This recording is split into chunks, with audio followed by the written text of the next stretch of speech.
This is a 2008 Audi S5, and it's a very cool car.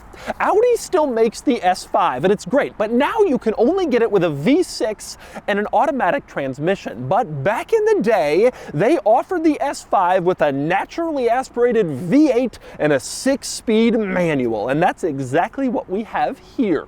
Today, I'm going to review the original S5 and show you all of its quirks and features. Before I get started, big news, this Audi S5 is currently for sale, being auctioned live by HOOVIE'S Garage on Cars and Bids. HOOVIE'S S5 has that great V8 manual transmission combo, and it's silver over red, which is rare. It also has some great recent service and repair history, and it's offered with no reserve. So, once you finish watching this video, click the link below to head over to the live auction for HOOVIE'S Audi S5, and you can bid on it and buy it only on Cars and Bids. All right, I'm going to start the quirks and features of the V8 Audi S5 with the coolest things about it, and that means starting with the powertrain. This car has a 4.2-liter V8 mated to a 6-speed manual transmission. Now, in this era, Audi was using two different 4.2-liter V8s. There was the one in the S4, which was known to be tremendously problematic, and then there was a different 4.2-liter V8 used in the R8 and the RS4.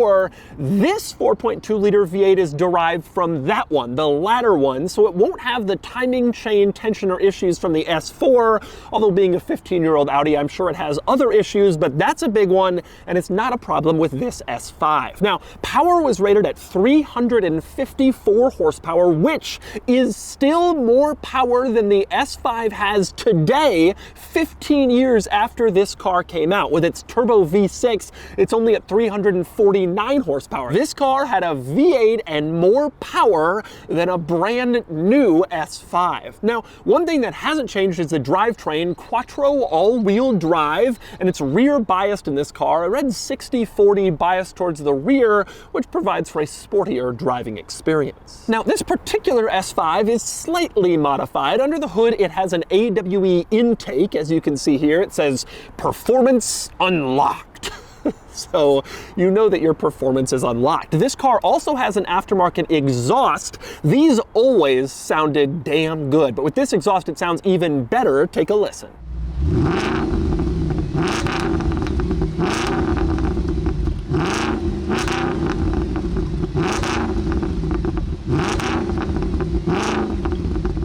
Now, from the factory, the 0 to 60 time of these S5s was in the low 5-second range. Maybe you could squeeze into the high 4s. This one might be just a little bit quicker because of its very minor modifications. As for rivals, back when this car was new, the most obvious rival was the E92 BMW M3, which also came out in 08. Problem was that car just had more power. I think it was 414 horsepower versus 354 for the S5. So, to remedy that deficit, Audi came out with the RS5 in this generation. That had 450 horsepower, but it was only offered with an automatic transmission. This car, you could get a 6-speed manual, and like I said, it has it. You can see sitting right there, a true old-school manual transmission, which helps to make up for some of the power decrease versus the RS5. At least this has 3 pedals. And then there was the design. As if the V8 manual combo wasn't enough to make this car desirable, it was simply beautiful. The style of this car was created by an Italian designer named Walter Di Silva, who ran Audi design and then was promoted to run all of Volkswagen Group design later. He created some truly beautiful cars in his era, including the Alfa 156, which was a terrible car that people only bought because it looked good, and he also created the Audi R8, but he considered this S5 to be his lifetime masterpiece, and frankly, I agree. It's a beautiful design, and yet a pretty simple design. Audi was just entering this luxury coupe space. BMW had been in there forever, Mercedes with the CLK, and Audi showed up with this thing and simply had the most attractive car in the class, period. It was gorgeous. But anyway, next we move inside the S5 for the interior quirks and features, the most obvious of which is very clear. The moment you open the door, the interior is red. You can see red leather seats in this car. You also have red trim on the door panels. This is not that unusual by modern standards. Weird interior colors, and especially red, have become more common. But 15 years ago, back in 2008, there weren't a lot of red interior cars. And honestly, it was vehicles like this that made it cool. It made people start getting red interiors more and more and more, and that added to the popularity. This is an early adopter of a red interior after so many ugly American cars had it in the 80s and people didn't want it for years.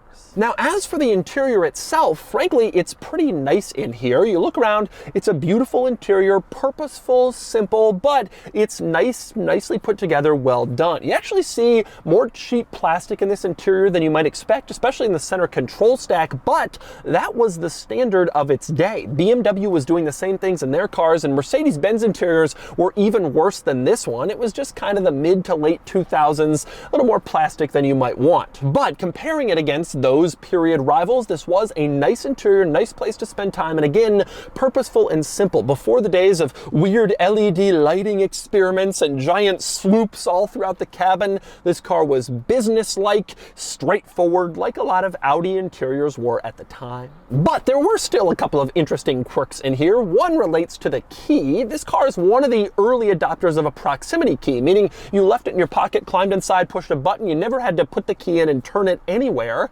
But Audi thought people might think that was strange. They might be looking for a spot to store their key while they drive, so they give him this one. Right in the spot where you would normally put in a key, you have a little slot where you can put in a key. You don't have to. You can start the car without ever putting the key in there, but just in case you didn't know what to do with your key once you're inside, you have a slot for it. Now, also in this center control stack here, you can see this screen, which is an early example of some of the modern infotainment systems that use a lot of vehicle functions. Unfortunately, though, it wasn't a touch screen. We hadn't gotten there yet. It was fully controlled by this series of buttons and this dial in the center console. You can see quite a few of them. That's the only way you could control that center screen. Now, the buttons around the edges, you would press those to control exactly what screen you were on. So nav would obviously pull up navigation, car would pull up like car settings, setup, similar things, sort of infotainment settings, and over on the other side, your telephone and your AM, FM, CD, that kind of stuff. Once you got into a screen to control it, then you would use the middle button. So you have four, you can see kind of arranged around this dial. And these four buttons would correspond to the four corners of the screen. So you would press one of these buttons to click on, essentially, whatever popped up on the screen. And then you would use the dial to go in and find precisely what you wanted. For example, let's say I want to go see what saved destinations Hoovie has in its navigation system. You go to nav, and then you head over to Save Destinations, and you can scroll down and see he has home and Vanderbilt. I don't know what Vanderbilt is, aside from the University in Tennessee, which is thousands of miles from where Hoovie is, but that's Hoovie. Anyway, that was the infotainment system of this car. Not exactly the most efficient compared to a modern touchscreen, but it's what you had back in 2008. Now, also worth pointing out, here in the center console, you have this red center console lid. You can lift that up, and then there's storage under there, or you can use it as an armrest. The cool thing is, it's actually an adjustable armrest. You can pull it up and sort of set it at whatever height you want, which you don't often see from a center console lid. Kind of a clever touch. Also interesting here in the center control stack, you can see the CD changer takes up quite a bit of real estate in here, but that's just how things were back then. Before the days of just plugging in your device with USB or using Bluetooth, an in-dash CD changer was a huge deal in a car, and this one had it. And you can choose between your CDs with these buttons here. Takes up a lot of space, but it was a nice luxury. And if you wanted to plug in your device, you could do that too. Open up the glove box and you can see an old school like iPod connection so that you can play from your music into the car. Must have been pretty cutting edge back in 2008 to add that.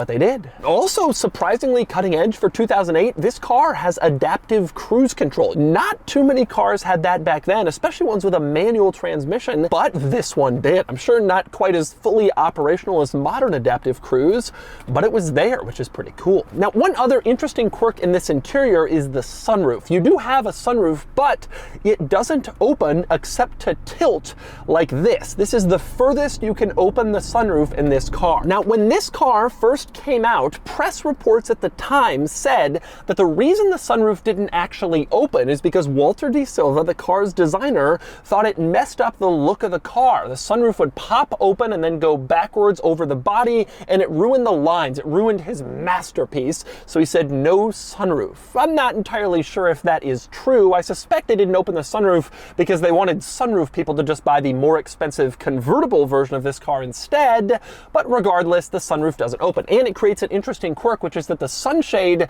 opens from the wrong side. You pull it from the front to the back, unlike in basically every other car where it goes the other direction, but that's the situation here because of the venting in back. Now, as for the back seats, this car does have them, and Audi gave them a surprising amount of attention and care, which is unusual because no one will ever realistically use those back seats. But check this out. You got two back seats, and they're red to match the cool color of the interior, and they even have S5 imprinted into them, which matches the front seats and looks pretty cool. You have a little storage compartment in between the back seats and climate vents back there, which you almost never see in a coupe because it's a lot of extra work for not a lot of actual use. You also have little storage compartments next to the back seats where you can stick even more stuff, and little cup holders next to the back seats as well. Either side, both have cup holders, which is an especially neat trick because the center armrest folds down and there's more cup holders there too. So rear seat passengers can really stick a lot of drinks back there and enjoy themselves in the cramped rear seats that no one will ever use, but some nice luxuries back there. Now, next up we move into the cargo area of the S5, where the trunk is bigger than you might expect, actually. Surprisingly large trunk for a luxury, sporty performance coupe. You can get good stuff in here, and you also have the nice benefit of being able to lower the back seats from here. These little latches on either side of the trunk, you can pull that, it unlocks the back seat, and then you can push your large item through without you having to go and reach all the way into the back seat and fumble around to lower it. Now, one other interesting thing around back in the S5, no LED taillights in this car. Even though it has some other high-tech stuff, it was sort of in Audi's Renaissance period, came out just before LED taillights. Now, up front, this car does have LEDs in the headlights, but well, just barely. Modern cars have LED lights that are all in your face. They play tricks with the designs, make them cool. But back in 2008, Audi was just pioneering the idea of cool looking LED lights in front. And in this car, they're not usually on. If you have the headlight switch in the off or the automatic position and you're driving in the day, this is what it looks like. No LED lights in the front end. It's only when you actually turn the headlights on that the LEDs would come out in this car. You can see they wreak havoc on my cameras, but they are there looking like Audi LEDs. But unlike modern cars, they aren't just always on to draw attention. And that was one of the really cool things about this S5. It is tremendously subtle. You would never know it's the V8 manual performance car that it is. Adding LEDs all around would have kind of drawn more attention, but this car is so subtle, so understated. In fact, aside from the S5 badges, the only indication you have on the outside that it's a performance car is this little V8 fender badge.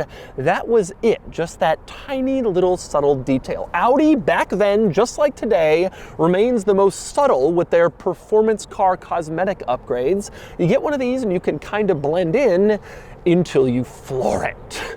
All right, driving the Hoovie Audi S5. Now, this car is an interesting one, this particular car. It's a little rough around the edges. You can see it's got some dings and dents here and there. There's a tire pressure warning light on. Cosmetically, it's not the most amazing car, but Hoovie has spent some money making this car mechanically nice, which it usually does. And so it has a new clutch, and it just did the carbon cleaning, which is kind of the big deal with these cars. I mentioned that it doesn't have the timing chain tensioner issue. That is true, but the carbon cleaning can get pretty pricey. This car's already had it done. The result is it drives well, even though it has some, appearance things. Seats are worn. This car drives well, and I gotta say, it drives well. So I have always wanted to drive one of these S5s, and I never have. And I've always kind of been curious about the way that it drove. And the answer is it's actually pretty good. For one thing, it's got decent power. You floor it and it moves. I mean, the reason for that is obvious. It's 350 horse V8, but you also have the benefit of just like good torque, and it just feels potent wherever you are in the rev range. Unlike these modern turbo engines where you need to rev them up to get more power out of them, this thing you just press and you're gone, and it sounds good along the way. Really good. The other cool thing about this car is the transmission situation, which I wasn't expecting. BMW was kind of famous for their manual transmissions, Porsche, especially in this era, and I wasn't sure if Audi would really have a great one in this car, but in fact, it is great. The shifter itself is a little bit on the light side. It's not quite as like weighty and notchy as you might like you kind of get in a Porsche, but it doesn't feel rubbery or vague like you have in some BMW models. It's nice to kind of throw into gear, and you can feel that. The coolest part though is the clutch, which is excellent. It's not too heavy, not too light. It doesn't have a weird notch to it like a lot of BMWs. Very smooth linear travel, which makes it very easy to rev match. Just like that. Whew.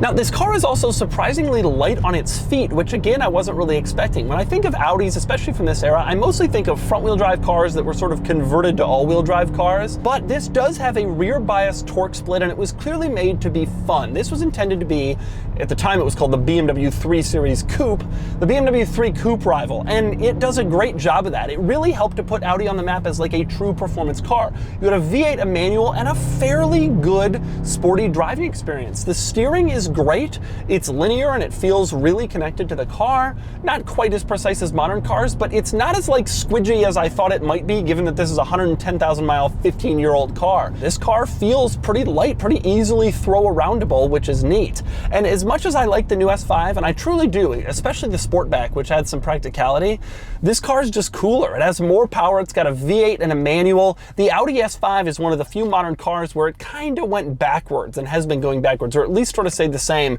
This was the optimal version everybody wanted, the stick V8. They didn't make it for long, and it's cool to be in one. And frankly, I've always felt that this version of the A5 and S5 looked the best. They've been playing off this design ever since it came out and just sort of making minor updates over the years. But the original is still the best in this case, and this is a beautiful car. Overall, what I would say is, this is great. This is an excellent vehicle. It drives well, it steers well, handles well, accelerates well, great gear changes. I mean, it's a nice car. Your drawbacks are the technology wasn't even great back then, and by modern standards, it's definitely not great. It's also not tremendously fast. 0 to 60 in 5 seconds isn't incredibly fast by modern standards. This is more of like a kind of a medium fast car. And of course, then you have the question of Audi reliability, which, good luck.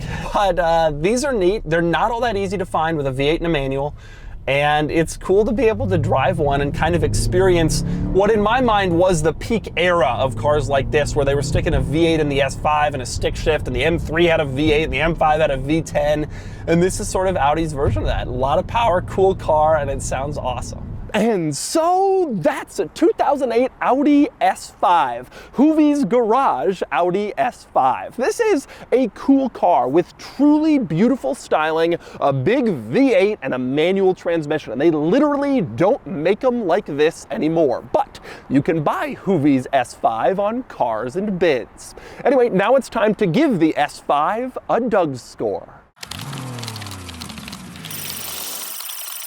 And the DougScore is here, 56 out of 100, which places the S5 here against some fairly similar period cars. Honestly, the S5 was better than I expected, more fun to drive, surprisingly enjoyable, and I've always thought they're beautiful cars. They're also surprisingly cheap for what they offer. Naturally aspirated V8 power, a 6-speed manual transmission, nice styling, good performance. The drawback is reliability, though I suspect it's not much worse than other rivals from this period. Not that that's saying very much.